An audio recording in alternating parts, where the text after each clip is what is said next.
모든 사람들은요, 다 자유를 원합니다. 특별히 이 시대의 가장 큰 관심사를 보면은 특별히 한국 사회에서 아마도 경제적 자유가 아닐까 싶습니다.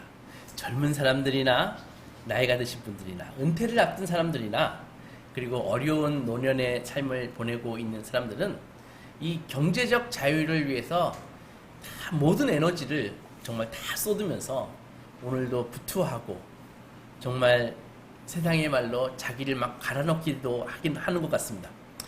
많은 사람들은 내가 이 경제적인 자유만 얻을 수 있다면 무슨 일이라도 할 것처럼 그런 사람들도 많이 있습니다. 또한 어떤 분들은요, 정치적인 자유를 원합니다. 그래서 지금 우리 사회가 어떻습니까? 서로 좌우가 양극단으로 갈라져서 막 갈등하고 있지 않나요? 그러니까 본인이 지지하는 정당이 정권을 잡지 못했을 경우에는 단순히 실망감을 넘어가지고 막 투쟁의 삶을 사는 분들도 많이 있습니다. 그만큼 자신이 지지하지 않는 정당이 여당으로 있는 이 현실이 자유롭지 못하고 만족스럽지 못하고 불편하게 느끼는 것입니다. 그런데 이렇게 소중한 자유가, 이 자유는 세상뿐만이 아니라 기독교 신앙에서도 매우 중요한 그런 단어입니다. 예수께서 사역을 시작하시면서 딱 성전에서 성경을 이사야의 책을 갖고 와라 해가지고 이사야의 책을 쫙 펴시면서 읽으셨습니다. 누가복음 4장에 나와 있듯이 주의 성령이 내게 임하였으니 이는 가난한 자에게 복음을 전하게 하시려고 내게 기름을 부으사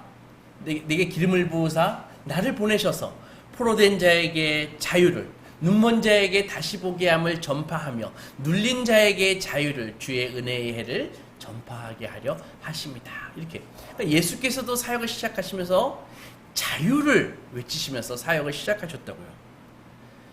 가난하고 포로되고 눈이 먼 사람들에게 자유롭게 해주시겠다라는 그런 말씀입니다. 그러므로 우리가 가장 소중하게 생각하는 이 복음의 정수는 바로 자유입니다. 요한복음 8장에서 36절에 아들이 너희를 자유하게 하면 너희가 참으로 자유로울 것이다 라고 말씀하셨지 않습니까? 그러면 자유함을 느끼지 못하고 자유를 얻기 위해서 오늘도 이 분투하는 이 시대의 모든 사람들에게 모두 다 이 시대의 모든 사람들은 하나님의 아들 예수 그리스도께 나와야 하는데 실상은 그렇지 못하다는 것이죠. 자유를 얻기 위해서 어떻게 하죠? 주식이나 부동산을 연구하죠. 재테크를 공부하죠. 자유를 얻기 위해서 투쟁을 하고 오늘도 이 더운데 광화문에 나가서 날 더운데 뛰두르고 없어졌으면 하는 그 반대 세력의 타도를 위해서 고생하지 않습니까? 그러면 그들에게 알려줘야 되잖아요. 자유를 갈망하시는 여러분, 번지수가 잘못됐습니다. 자유는 그렇게 해서 얻어지는 것이 아닙니다. 예수 그리스도께 나와야 됩니다. 라고 말을 해줘야 되지 않을까요? 그들에게 갈라디아서 5장 1절을 알려주면서 예수께서, 그리스도께서 우리를 자유롭게 하려고 자유를 주셨으니 그러므로 굳건하게 서서 다시는 종의 멍에를 매지 마십시오. 라고 알려줘야 되지 않을까요? 현대인들에게 여러분, 형제님, 자매님, 죄에서 자유를 얻으세요. 예수께서 우리를 구원하셨어요. 라고 하면은 아무런 감흥을 느끼지 못합니다.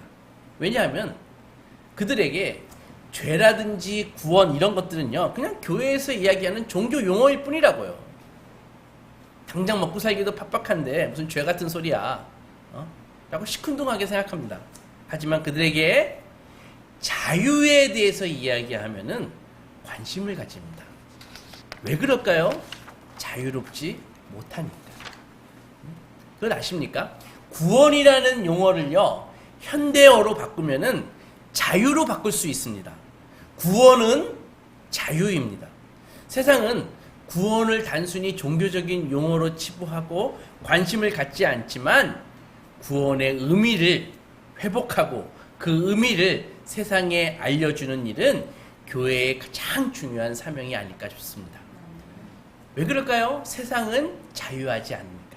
세상은 다 얽매여져 있으니까.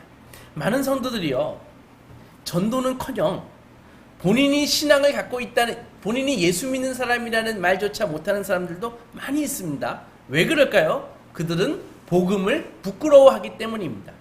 미안하지만 복음을 부끄러워하면은 세상을 두려워하게 되어 있습니다.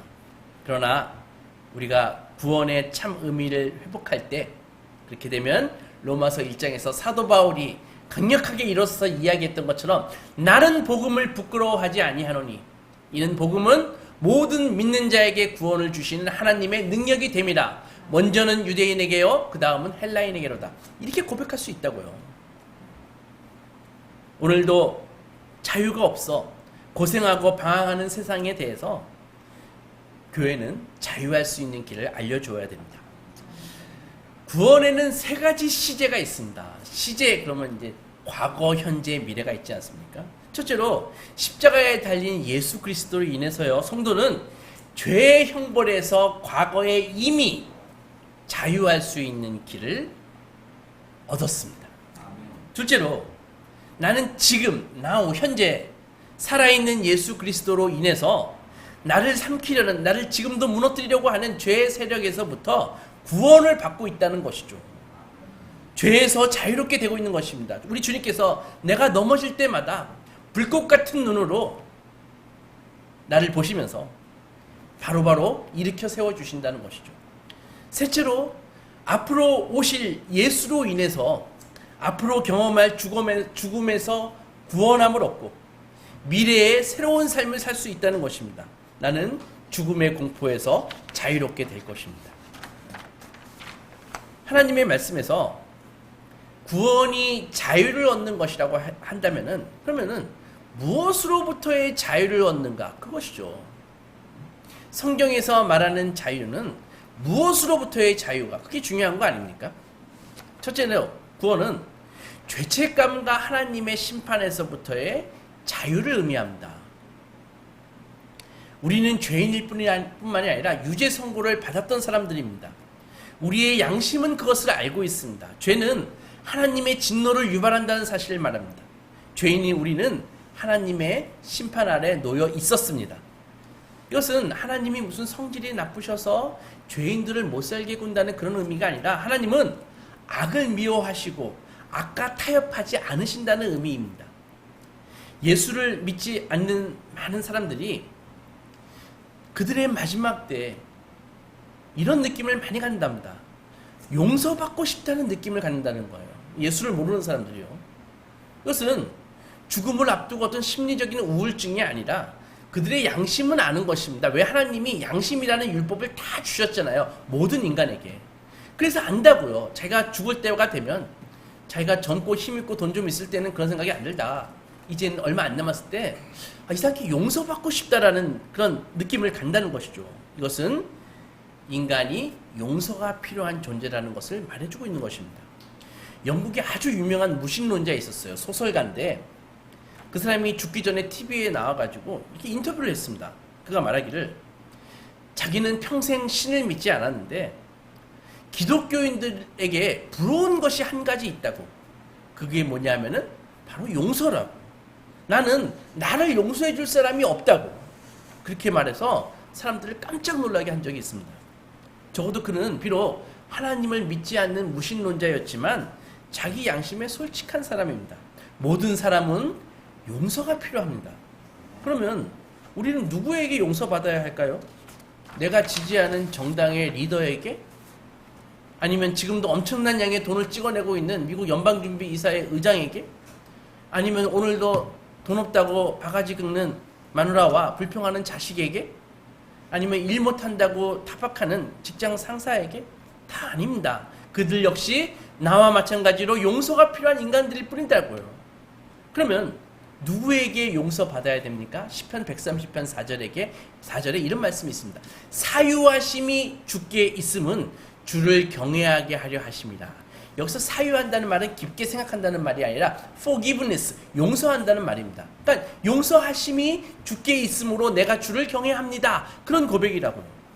주님만이 용서할 수 있는 분이시기에 우리가 하나님을 경외하게 됐다. 그런 의미입니다. 즉 우리가 죄책과 심판에서 자유로워질 수 있는 유일한 길은 예수 그리스도를 통해서라는 것이죠. 왜 그렇습니까? 예수께서 이 땅에 육을 입으시고 십자가 위에서 우리의 죄와 죄책을 대신 감당하셨기 때문입니다. 우리가 마땅히 죽어야 되지만 예수님이 우리를 죽으셨기 때문에 우리는 예수님께 용서받아야 되는 것입니다. 복음서 읽어보면 알지 않습니까? 맨날 바리새인들과 예수님과 치열하게 논쟁하는 게 무엇이죠? 예수님이 병 고치실 때 단순히 병만 고치시는 것이 아니라 병 고치기 전에 네 죄가 사함받았다 하니까는 바리새인들이 아주 기겁을 하는 것이죠. 당신이 뭔데? 네가 뭔데 용서해? 이거 아닙니까? 그러나 예수만이 우리를 용서하실 수 있다는 것입니다. 우리가 자유할 수 있도록 주님께서는 그 십자가의 그 끔찍한 어둠 속에서 지옥의 공포를 맛보셨습니다. 이토록 놀라운 사랑에 사실 감동받지 않는 사람은 마음이 돌처럼 굳은 사람들입니다. 둘째로 무엇에서부터 자유함을 얻었냐 하면은 우리의 구원은요, 우리를 옥죄고 있는 자기 중심성에서부터의 자유를 의미하는 것입니다. 여러분, 죄가 무엇입니까? 자기를 위하는 마음입니다. 구원은 사실은 가장 중요한 구원은 자신으로부터의 구원이 중요한 것입니다. 죄는 자신으로부터의 자유함이 중요한 것입니다. 죄는 하나님과 사랑과 권위에 대해서 대항하는 거죠. 이웃이 잘 되는 것을 싫어하고 반항적으로 자기 주장을 늘어놓는 것입니다. 그러나 성경은 하나님의 명령을 첫 번째로, 그 다음에는 이웃, 그 다음에 우리 자신은 맨 나중에 두라는 것입니다. 죄가 무엇입니까? 바로 이 순서를 뒤바꿔버리는 것입니다. 자기 자신을 제일 먼저 두고 그 다음에 여력이 좀 있으면 이웃, 그 다음에 하나님은 어디 계신지도 모르는 곳에 갖다 처박아 두는 것이 죄입니다. 죄인이 누구입니까? 감옥에 갇힌 사람입니다. 어떤 감옥? 바로 자기 자신이라는 감옥에 갇힌 자입니다. 주님께서도 요한복음 8장에서 34절에 예수께서 대답하시되 진실로 진실로 너에게 이르노니 죄를 범하는 자마다 죄의 종이다. 갇힌다는 것입니다. 자기 자신에게 갇혀버린다는 것입니다. 기독교 신앙은 이런 갇힌 상태에서 자유할 수 있는 유일한 길이 예수 그리스도를 통해서라고 말해주고 있습니다. 예수만이 죽으셨을 뿐 아니라 죽은 자 가운데서 다시 사셨고 지금도 부활의 능력 안에서 살아계시기 때문입니다. 예수님만이 그 누구도 불가능한 죽음에서부터의 자유를 얻으셨기 때문입니다.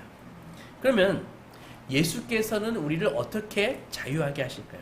고린도후서 3장에 보면 18절에 우리가 다 수건을 벗은 얼굴로 거울을 보는 것 같이 주의 영광을 보매 그와 같은 형상으로 변화하여 영광에서 영광에 이르니 곧 주의 영으로 말미암으니라.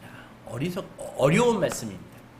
우리는 나중에 지금은 수건으로 가린 것처럼 잘 안 보이지만 나중에 수건을 벗어버리고 거울을 보는 것 같이 똑바로 나를 볼 것인데 예수의 모양으로 변화된다는 것입니다. 그런데 어떻게? 바로 주의 영으로 말미암습니다. 이 말씀은 살아계신 예수님이 자신의 영으로 당신을 영접한 당신의 자녀들 속에 들어오셔서 우리 주님으로서 우리에게 자리를 잡으시고 우리의 죄된 욕망을 정복하시고 당신을 닮도록 변화시키셔서 점점 더 큰 영광에 이르게 하신다. 그런 말씀입니다.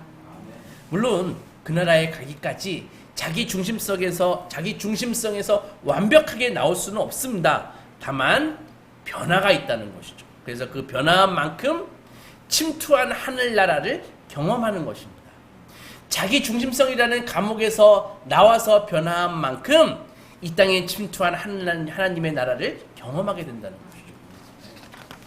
셋째로 구원이란 우리를 꼼짝 못하게 하는 두려움에서의 자유를 의미하는 것입니다. 인류를 늘 괴롭혀온 두려움이 있죠. 무슨 두려움입니까? 질병의 두려움, 범죄의 두려움, 장애의 두려움, 무능력의 두려움, 실업과 가난에 대한 두려움, 사별에 대한 두려움, 노년에 대한 두려움 천치입니다. 그리고 가장 큰 것은 죽음에 대한 두려움입니다. 한 코미디언이 이런 말을 했습니다. 자기는 죽는 것을 두려워하지 않는다고. 다만 그 일이 일어날 때 내가 그 자리에 없기를 바랄 뿐이라. 궤변이죠. 그의 말에서 코미디언인 그도 죽음에 대한 두려움이 있다는 것을 알 수 있습니다. 사람들이요, 한번 하는 활동들을 한번 잘 관찰해 보십시오. 오늘도 우리 눈에 보이는 많은 사람들이 많은 활동들을 하고 있지 않습니까? 그 활동의 그 근원을 잘 지켜보면은 사실은요, 소멸과 죽음에 대해서 저항하는 그런 활동임을 알 수 있습니다. 왜 먹습니까? 죽지 않기 위해서. 왜 돈 벌려고 그렇게 힘들게 노력하죠? 빨리 죽지 않으려고. 왜 인간관계에 집착하죠? 소멸되고 잊혀지기 싫으니까, 왕따 되기 싫으니까. 그러니까 인간의 모든 세상의 모든 활동의 이면에는 소멸과 죽음에 대한 공포가 있다고요. 두려움이 있다고요. 그리고 죽음에 대한 공포가 인간에 대한 공포의 가장 근원적인 그런 공포라고요. 한 가지 분명한 점은 두려워하는 사람은 그 누구도 자유롭지 않다는 것입니다. 이런 죽음의 공포에 갇혀있는 우리를 위해 예수께서 하신 일이 무엇입니까? 히브리서 2장 14절에 보면은 자녀들은 혈과 육에 속하였음에 그것 또한 우리와 같은 혈과 육을 함께 지니심은 죽음을 통해서 죽음의 세력을 잡은 자 곧 마귀를 멸하시며 죽기를 무서워함으로 한평생 매어 종로로 타는 모든 자들을 놓아주려 하심이니 라고 되어 있습니다. 그러니까 자유의 열쇠를 갖고 계신 예수께서 우리를 죄책에서 자유롭게 하시고 우리를 자유롭게 하시기 위해서 부활하셨으며 죽음에서 두려움에서 자유롭게 하시기 위해서 승천하셔서 지금도 살아계신다는 것이죠. 이제 우리가 두려워하는 것들은 다 어디에 있습니까? 우리를 공포에 떨게 만드는 것들이 다 어디에 있나요? 하나님은 그 모두를 사실은 전부 예수 그리스도의 발 아래 두셨다는 것이죠. 그래서 우리를 두렵게 만드는 것이 있습니까? 여러분들을 두렵게 하는 것이 있습니까? 그러면은 어떻게 해야 됩니까? 그 두려운 것들을 바라볼 때 예수의 발 아래서 바라봐야 된다는 것이죠. 우리를 두렵게 만드는 모든 것들이 예수의 발 아래 있음을 우리가 믿음의 눈으로 만약에 볼 수만 있다면 그것들은 더 이상 우리를 두렵게 할 수 없다라는 것입니다.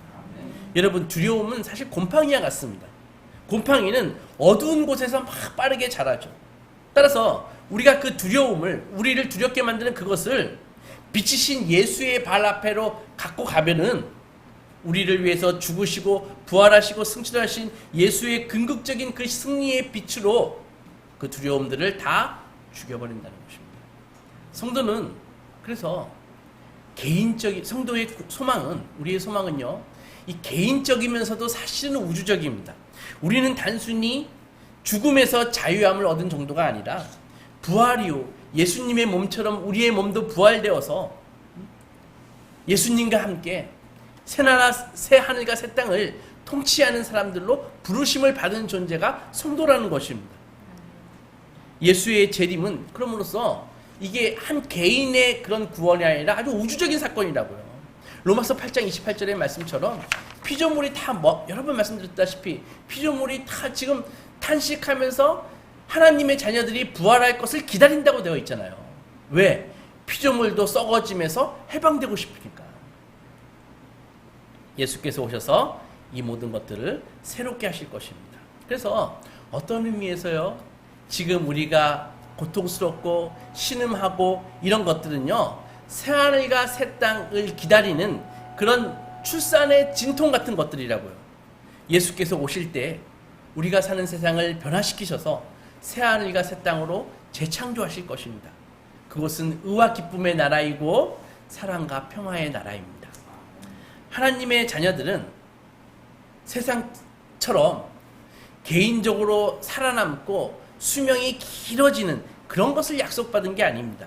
우리는 부활해서 변화된 몸을 약속받았습니다.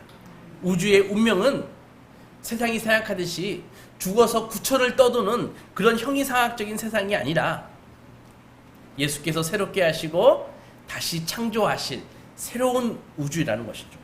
예수님의 부활이 그것의 근거입니다. 우리는 예수님의 부활을 보면서 우리가 어떻게 변화될 것을 알 수 있다는 것이죠.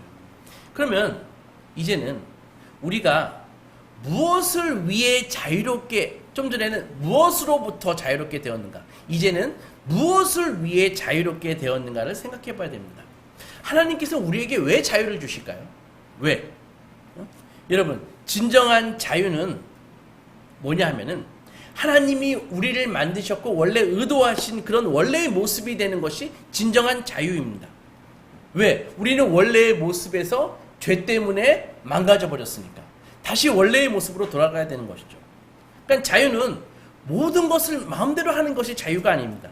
하나님조차 그런 자유를 갖고 계시지 않습니다. 여러분, 하나님이 할 수 없는 일이 있다는 것 아시나요? 그것이 무엇입니까? 하나님은 거짓말을 하실 수 없으십니다. 하나님은 죄를 지으실 수가 없고요. 시험하거나 시험을 당하지 않는다고 말씀하셨습니다. 따라서 하나님의 자유는 뭐든지 할 수 있는 절대적인 자유가 아니라 하나님의 자유는 완전한 자유입니다. 왜냐하면 하나님께서 하시고자 하시는 일을 무엇이든 할 자유가 있으시기 때문입니다. 하나님은 언제나 동일하십니다. 변하지 않으시고요. 회전하는 그림자도 없으시고요. 확고부동하십니다. 하나님은 하나님으로서 진정한 자기 자신이 되심으로써 자유하십니다. 만약에 하나님이 자기 자신에 반하는 일을 하신다면 그분은 더 이상 하나님이실 수가 없고 자기 파괴적인 일이 될 것입니다. 그러나 하나님은 그렇게 하지 않으시고 언제나 자기 자신으로 존재하시고 자신의 존재에서 결코 변하지 않으십니다. 생각해 보십시오. 만약 하나님이 변하신다면 세상이 어떻게 되겠습니까? 모든 것의 기초와 기반이 다 없어지는 것입니다. 상상할 수도 없죠. 그러면 하나님은 하나님 되심으로써 자유하고, 그럼 우리에게 자유는 어떤 의미일까요? 그것은 창조의 목적 안에서의 자유라는 것입니다. 우리는 하나님의 피조물로서 우리의 자유는 창조의 그 본질 안에서 제한을 받습니다. 설명드릴게요. 예를 들어 하나님은 물고기를 만드실 때 물에서 살고 번성하도록 그렇게 만드셨습니다. 물고기는 아가미를 통해서 물속에서 산소를 빨아들이게 되어 있습니다. 그래서 만약에 사람에게 아가미가 있다면 물에 빠져 죽는 사람이 없을 것입니다. 물고기는요, 물속에서 자기의 정체성을 발견하고 자유를 누릴 수 있는 것입니다.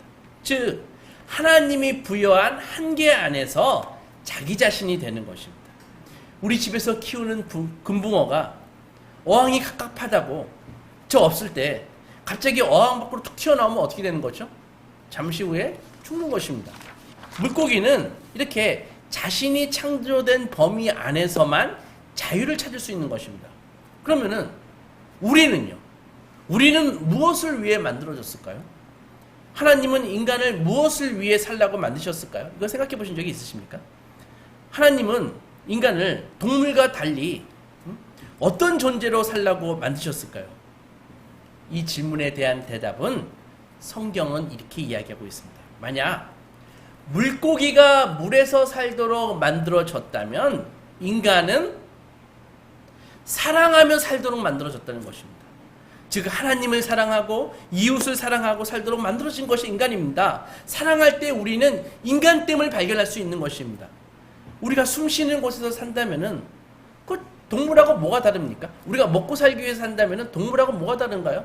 우리는 그냥 고급스럽게 비즈니스 하면서 먹고 사는 것이고 동물은 그냥 남들 잡아먹고 다른 동물 잡아먹고 사는 것 뭐가 다르냐는 것이죠. 그것이 아니라 사람은 사랑하는 곳에서 사는 것입니다. 우리는 먹고 살 때 사는 것이 아니라 사랑할 때 사는 것입니다. 그러므로 우리는 사랑 없이 존재할 수 없습니다. 사랑하는 소망교회 성도 여러분, 우리는 진정한 자유를 얻기 위해서 오늘도 부지런히 노력하고 애쓰고 힘쓰지만 진정한 자유는요, 하나님이 나를 만드시고 의도하셨던 진정한 나 자신이 될수록 자유롭게 되는 것입니다. 그런데 나를 위한 하나님의 그 창조의 목적은 바로 사랑하며 사는 것입니다. 하나님을 나를 사랑하며 살도록 만드셨습니다.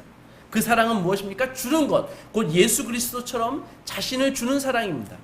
따라서 나 자신이 되기 위해서는 나 자신을 부인해야 되고 예수님처럼 하나님과 다른 사람을 사랑하는데 나 자신을 내어 주어야 되는 것입니다.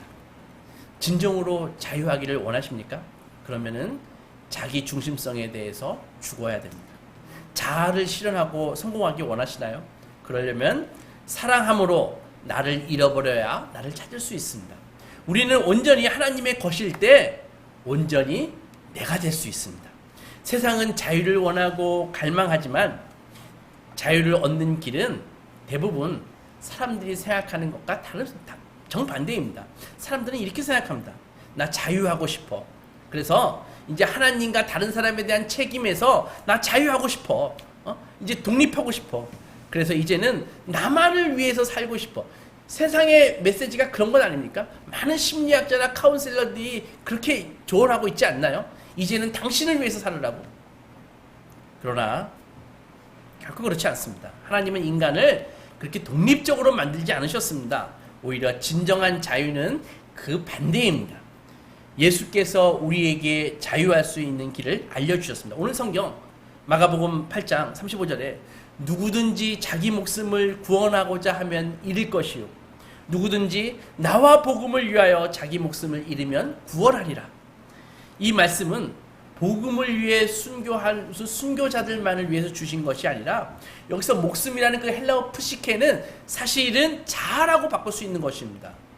그래서 이 말씀을 현대어로 다시 이야기하면 네가 만약 너 자신에게 집착하고 너 자신을 위해 살기로 고집하고 하나님과 이웃을 사랑하지 않는다면 너는 너를 잃게 될 것이다. 그러나 만약 네가 네 자신을 잃어버리고 하나님과 이웃을 사랑하는데 네 자신을 내어줄 준비가 되어 있다면 네가 모든 것을 잃어버렸다고 생각하는 그 순간에 너는 네 자신을 찾게 될 것이다. 그런 말씀입니다. 사랑하는 여러분, 이것이 성도가 자유에 이르는 길입니다. 예수께서 가신 길이시고요. 오늘 우리에게 사랑의 예수께서 주시는 말씀입니다. 사랑하는 것이 내가 사는 이유입니다. 주 안에서 뜨겁게 사랑하십시오. 부디 하나님을 사랑하고 이웃을 사랑함으로써 참된 자신을 찾으며 세파에 요동치지 않는 두려움 없는 참된 자유를 얻어 복의 길을 가시는 소망의 자녀들이 되시기 주님의 이름으로 축원합니다. 아멘. 기도하며 나가겠습니다.